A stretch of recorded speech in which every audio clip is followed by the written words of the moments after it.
If a little green is good, more is even better. Now, back to Green is Good with John Shigarian and Mike Brady.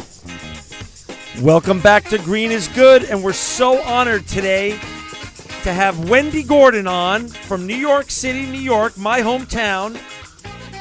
Wendy's the editor of simplesteps.org and an executive also at the NRDC, which is one of the greatest and most renowned environmental organizations in the world. And Wendy, last year, was named Glamour Magazine's one of the 75 women environmental leaders in 2009. So we are truly honored to have Wendy with us today. Wendy, welcome from New York City. Well, thank you. It's great to be visiting. Well, thank you very much for being with us today on Green is Good. And, you know, we're going to be talking today about a lot of things, but primarily an amazing article that came out in your On Earth magazine and can be also seen on onearth.org, your great website that's produced by the NRDC. And it's on a topic that Mike and I were talking about in the intro today, has to do with something I've never, ever thought about in this way that we're going to discuss: food waste, the war on food waste. Mm-hmm. And so why has this become now a major issue, and why is the NRDC and why did your magazine focus on this? Well, I think most of us assume that our garbage, the stuff that goes to the landfill, the things that we throw out and that we can't use, is mostly excess packaging. That's what we hear about all the time. So it took a lot of people by surprise, including myself, that this past year, two major groups of scientists, one at the University of Arizona and another at the National Institute of Health, the NIH, that the average family of four throws out about 122 pounds of edible food a month.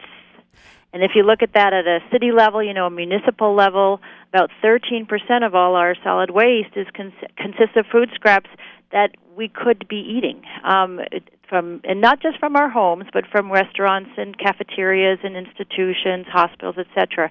And that's a lot. It's 30 million tons a year, which is enough to feed Canada. Okay, so wow. This is what we waste in the United States. We could feed Canada. Well, that's about 38 million people or so. Yeah. So wait a second now, Wendy. On a percentage basis, I read the article, which was so brilliantly done, and our listeners, again, when you're listening, go to onearth.org, onearth.org. It's a wonderful article. And so what's the percentage, though? If just to keep this simple for all of us, for Mike and I and our listeners, what's the percentage of food that's passing through our homes or in restaurants that is being wasted? Is there statistics that can tie back to this? Well, they're now looking at it in terms of pounds. So, if you were to measure it in terms of a household, about 122 pounds a month. I was doing some extra calculations, and my guess is that our household garbage, about 2/3 of it actually is food waste, which is remarkable. Well, and in this article, this great article, it says somewhere between, based upon the statistics that have been pulled from 30 to 40%. Yeah, 30 to 40%. Yeah. No, it is. It's outrageous. And if you think about it in terms of calories, which is what you're basically putting in your body, and what the energy you're deriving from this food. And a lot of people are very poor, and they're not getting enough food calories, not only here in the United States but around the world. It's about 2 meals worth of calories that we're wasting. So let's talk about this. Let's talk about the problem a little bit more, and then Mike and I love to have our guests talk about solutions. Who's responsible? I mean, are we going to be finger pointing here? Who's responsible, and how do we then turn back this ugly tide? Yeah. Well, the problem is that it's a non-point source problem in environmental gibberish. And that's because the food chain includes everybody from the farmer to the processor to the supermarket to the restaurateur to the consumer and so forth. So, and you might think that, and along the way, everybody is being wasteful. The farmer may not take certain produce to market because of a pesticide problem. I mean a pest infestation problem, or it may just the product may look bad, or the market for it may be very, very slow that time of year or at that moment. You might find that supermarkets throw out all these tomatoes because they don't look perfect, and the consumer is expecting everything to look a certain way, like picture perfect. Even though it's still completely edible and nutritious, totally delicious, right? Okay. and very, perfect in every other way. It just may have a blemish on it. Yeah, okay. Yeah, and then they also, so many supermarkets have delis where they have processed food that they prepared food, and they'll throw out all of that at the end of the day if they don't sell it. So you'd think that obviously is adding up a lot, but it turns out really the bulk of the waste is at the user end. So the restaurant, the cafeteria, and at home, we're where it's all at. 95% of this food waste is happening on our end. So Mike brought up a great point in the intro before we brought you on here. What is the ripple effect then, Wendy, when it comes to our resources? Yeah. That this food waste means. Tie it back to water and energy? Well, it does. And when we waste food, we're not just wasting food, but we're wasting all that went into the production of that food. And it turns out, and this is one of the things that I learned from the article. I'm not the author of the article, but it was a fascinating article. You're absolutely right. 25% of fresh water and 4% of all oil. There's a lot of fossil fuel that goes into food production. Wow. So 4% of all fossil fuel consumed in this country is used to produce food that is never eaten. Well, that's amazing, Wendy, because that fossil fuel is used in petrochemical fertilizer, also in running the tractors, the farm equipment, and then, of course, in the transportation. Yeah. That's right. It's just amazing. So it is huge that we're putting all these resources into producing this food, and yes, just like our bodies, all this food contains a lot of water, and a lot of water was used for irrigation and to on the farm, and even in the supermarket to wash it and so forth. So all that goes to waste every time we waste food. Unbelievable. So the ripple effect into our resources is just amazing then. And there's another environmental problem which people have given short shrift to, and that's that food decomposes and produces methane, which is 20 times more of a global warming pollutant than carbon dioxide, which is the one we hear about all the time. And rotting food may be responsible for at least a tenth of all man-made methane. Well, that's amazing. And here we've been blaming the cows for all of that methane all this time. Boy, they're getting a bad rap. Well, we share the blame now with the cows. Easy to blame the cows. They can't talk back. So the ripple effect is amazing. This is a huge problem. By you highlighting it and your great organization highlighting it, hopefully the media will bring more attention to this, which will then hopefully get on some political agendas and also on the consumers' agendas. So let's now sort of toggle and switch into solutions, because in the article, which I love about your organization, you speak of solutions, and I know you're the executive editor of an amazing website called simplesteps.org, which was launched last October. Why don't you talk about some solutions that we all our listeners can become now part of? Yeah.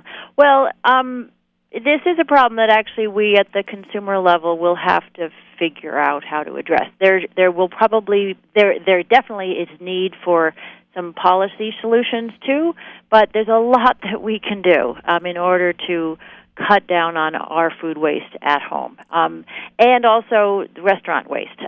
But I tell people first and foremost to cook more, go out less, or buy takeout less, and just get back into the kitchen and enjoy cooking. And plan your meals for a week out. All of us work hard, and we have families, and our days are very, very busy. But cooking is actually a lot of fun, and I've kind of rediscovered it myself in the last few years. And start from scratch. Don't buy a lot of processed and packaged foods. start with fresh ingredients, as local as you can find them, but don't make a big thing about that. And organic is actually a more efficient. It's actually a more efficient food product because they don't require as much fossil fuel to produce an organic apple as it does to produce a conventional apple. So it's and cooking is cheaper, believe it or not. It's easier, it's therapeutic and fun, and you actually get something really delicious at the end. And if you make too much, use the leftovers for lunch the next day. Take it to work. Don't go to the takeout and buy food that's made in a deli and so forth, because they waste a lot too. So we use your food all up. Got you. And it's easier to do that if you're producing it yourself. Yeah, it absolutely is. I have very little waste food that goes out. I tell a story on simplesteps.org about my dad and me.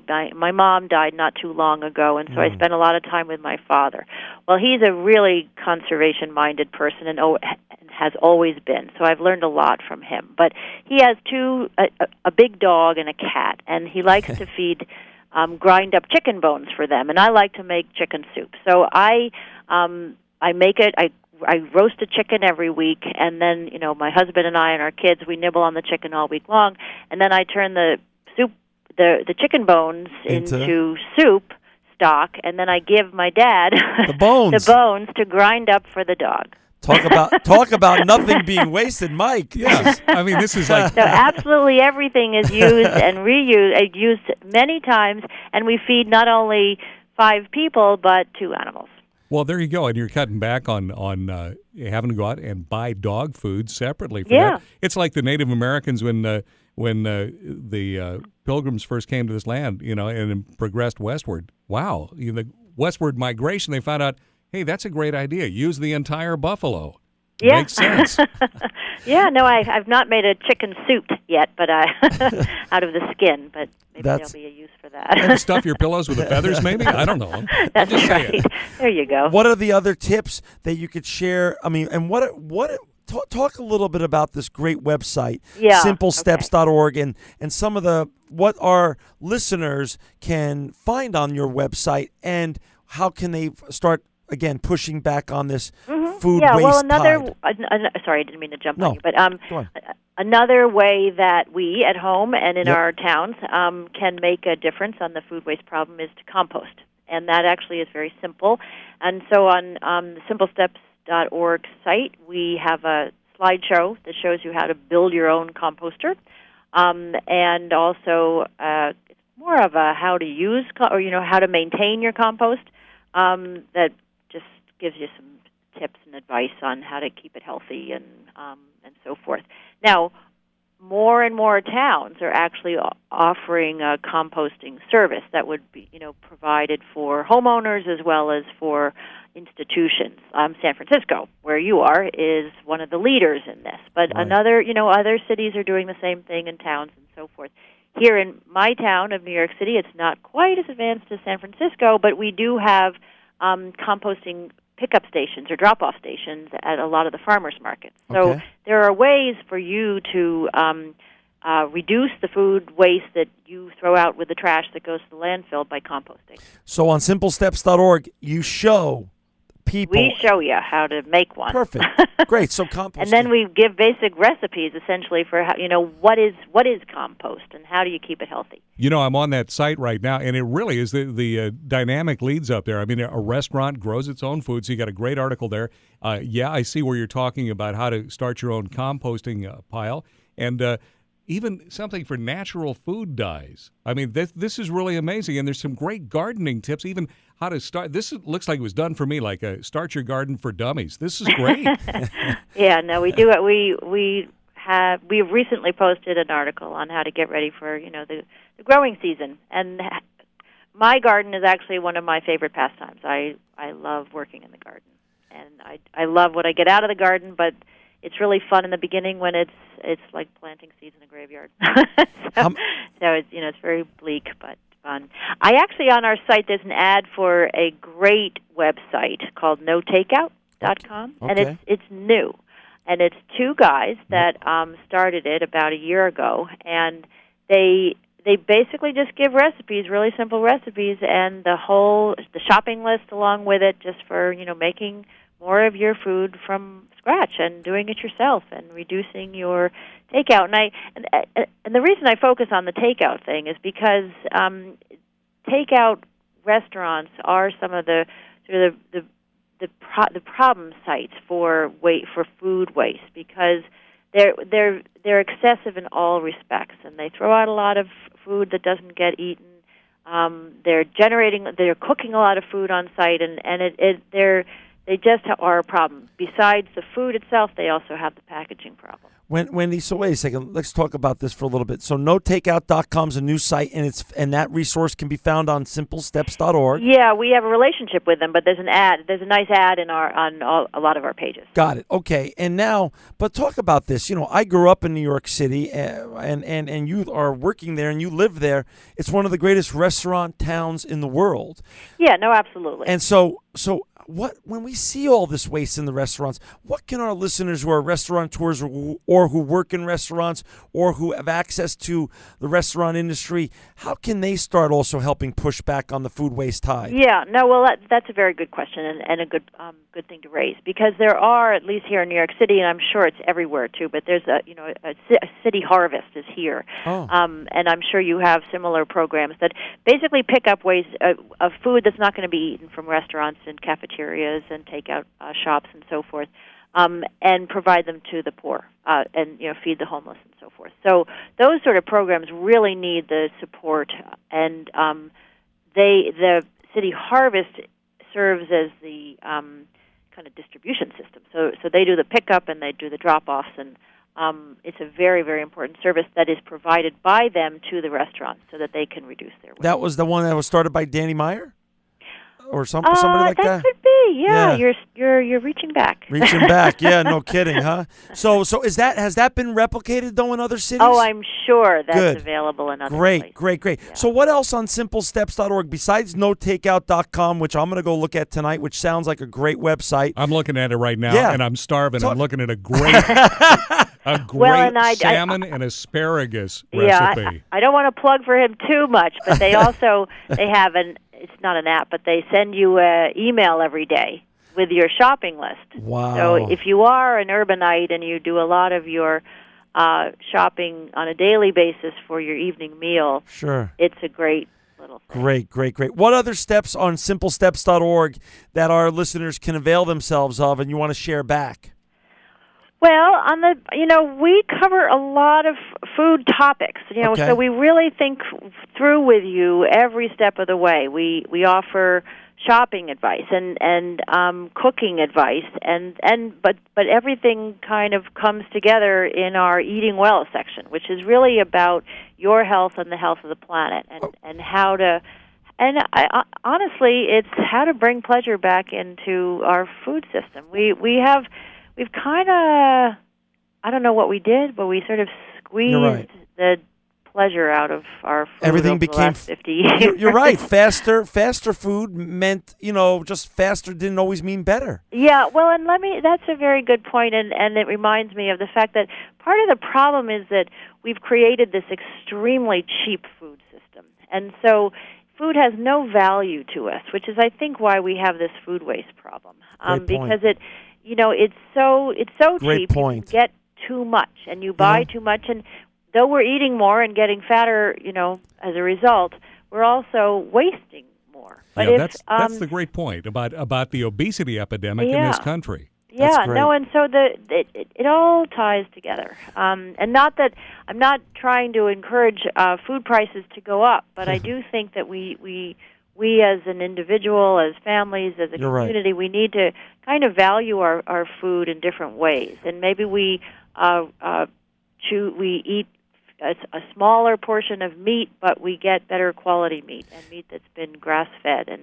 And maybe we choose vegetables instead of meat one day and eat it all. So there's